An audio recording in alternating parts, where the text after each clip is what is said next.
Smells like blood. All right, stay sharp.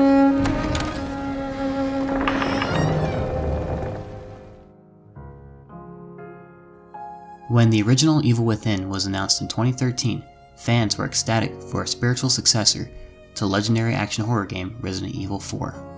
Gameplay reveals of the Evil Within showed the combat and mechanics of its inspiration lovingly adapted, but without the baggage and often ridiculous nature that comes with the Resident Evil franchise. Even Shinji Mikami, the original director of Resident Evil 4, was once again leading the production, all but confirming this game was going to be the best thing ever.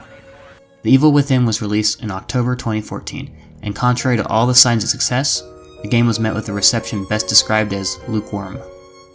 Despite having all the ingredients of a great game, The Evil Within failed to meet expectation for most of its fans. I personally loved my time with the game, and made the ridiculous effort to earn the Platinum Trophy on PlayStation 4, but even to me the flaws were obvious and plentiful.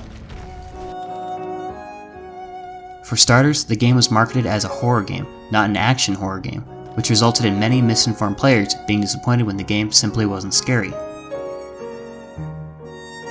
The story was disjointed and ambiguous, which made the game feel more like a theme park ride than a carefully constructed setting. Finally, the game was riddled with questionable design choices, including a forced resolution with cinematic black bars and making the player rely heavily on a bare-bones stealth mechanic. Which brings us now to The Evil Within 2, a sequel I hoped for but honestly never expected.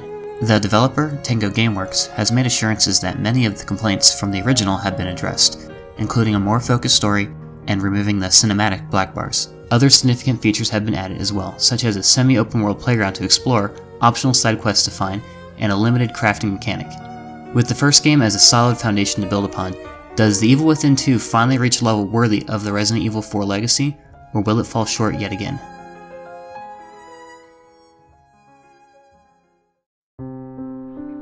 In the first game, Sebastian Castellanos was a police detective sent to investigate a disturbance at Beacon Hospital. While at Beacon, he and his two partners, Joseph Oda and Julie Kidman, were trapped inside the STEM system, a device that connects unconscious minds together to create a nightmare world. Joseph disappears in the nightmare, and Kidman is discovered to be a double agent from Mobius, the shadowy organization that controls STEM. After defeating Ruvik, who is the host of the STEM nightmare, Sebastian is freed and returns to the real world, unable to find Joseph or Kidman. If the first game's story sounds needlessly convoluted, it's because it very much is. With The Evil Within 2, Sebastian has left the police force and spends his days drinking his guilt away in a bar. He was already struggling with alcoholism in the first game due to the death of his daughter Lily, but now he's hit rock bottom thanks to the horrors he's endured. Kidman approaches Sebastian for the first time since Beacon, and tells him his daughter is alive and has been captive with Mobius in a new STEM system. Something has gone wrong in the new STEM, and Lily is in danger if Sebastian doesn't enter STEM again to save her. Sebastian begrudgingly agrees to help for Lily's sake, and enters STEM once again to face the horrors that await him. The plot, although fairly simple, does a great job of setting the stakes and giving us a reason to be thrust back into the nightmare world that is STEM. Sebastian, despite being the main protagonist of the series, was practically ignored in the first game, and was mostly a vessel for the player to kill monsters with. Now Sebastian feels like an actual person with goals besides survival, and the occasional flashback even shows us a time when he was clean-cut and optimistic. One of the major themes, particularly in the side quests, involves Sebastian coping with the trauma he's endured with both losing Lily and surviving Beacon Hospital. The core gameplay of The Evil Within 2 is largely unchanged from the original, although the cinematic black bars are now optional, and there is a new control scheme that more closely matches conventional third-person shooting controls. While playing the game, you'll be primarily sneaking around, scavenging for loot, and shooting handfuls of aggressive enemies with your dwindling supply of ammo. Sebastian now uses his knife in melee combat, but it still remains a poor choice in a direct fight, even with full upgrades. Thankfully, enemies tend to drop axes more often now, which are single-use weapons that will instantly kill weaker enemies and deal significant damage to larger ones.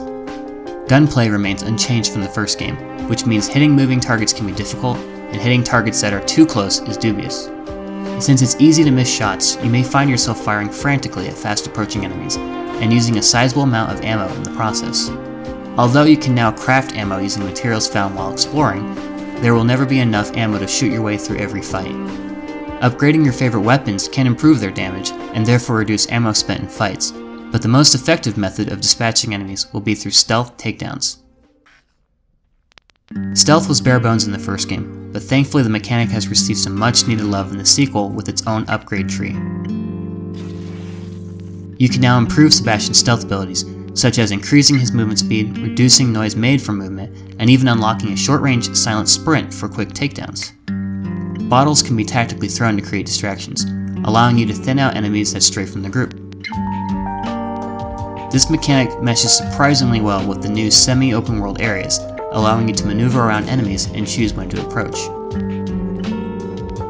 Your resources will be constantly dwindling in Evil Within 2, but thorough exploration can help alleviate this issue. New weapons, ammo, health, and crafting components can be found hidden in every nook and cranny, and locker keys can be found by observant players. Green gel also returns as a resource to improve Sebastian's stats, and can be found from exploring areas or defeating enemies. Resonances, which are like lingering snapshots from the past, can be found to learn more about what happened, and can sometimes lead into side quests. There are other surprises that can be found in your search for resources, and some are more dangerous than others. As I said before, Evil Within was not intended to be a straight-up horror game, but more of an action horror game, and the same can be said about its sequel. With that in mind, I was surprised to find a handful of moments in the Evil Within 2 that I felt were genuinely nerve-wracking. While the standard enemies are pretty straightforward without too many surprises, there's a selectively used enemy type introduced early on that I found both challenging and frightening.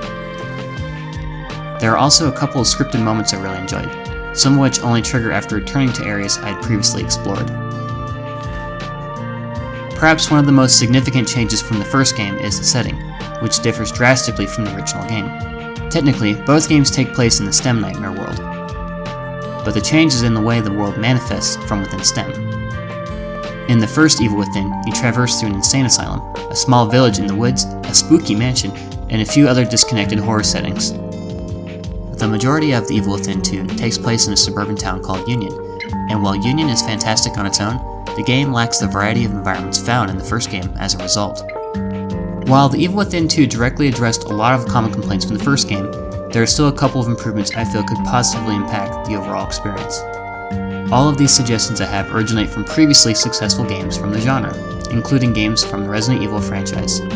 Most, if not all of these changes could be incorporated into the Evil Within 3, provided there is a third game in development.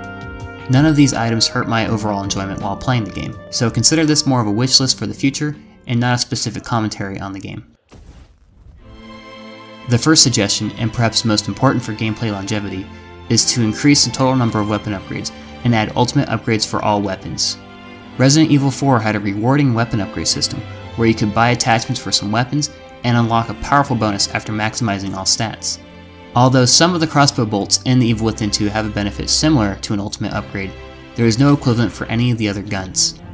What I wanted was piercing damage for the pistol, a knockdown effect for the sniper rifle, or other significant rewards for my investment in a weapon. The other addition I would like to see is much more enemy variety, with different strategies required to counter some enemies.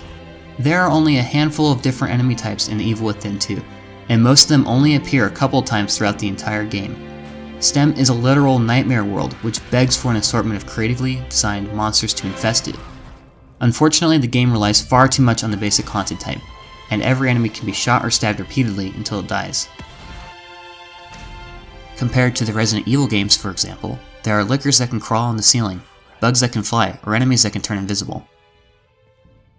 Without going into spoilers, I found the story of the Evil Within 2 to be a vast improvement over its predecessor. Even so, I did miss the mystery aspect of the first game, and having a villain as threatening as Ruvik to focus on.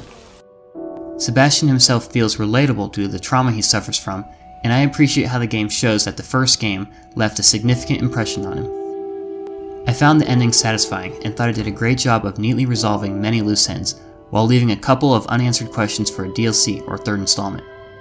There is also a sequence towards the end of the game that I won't spoil, but I thoroughly enjoyed.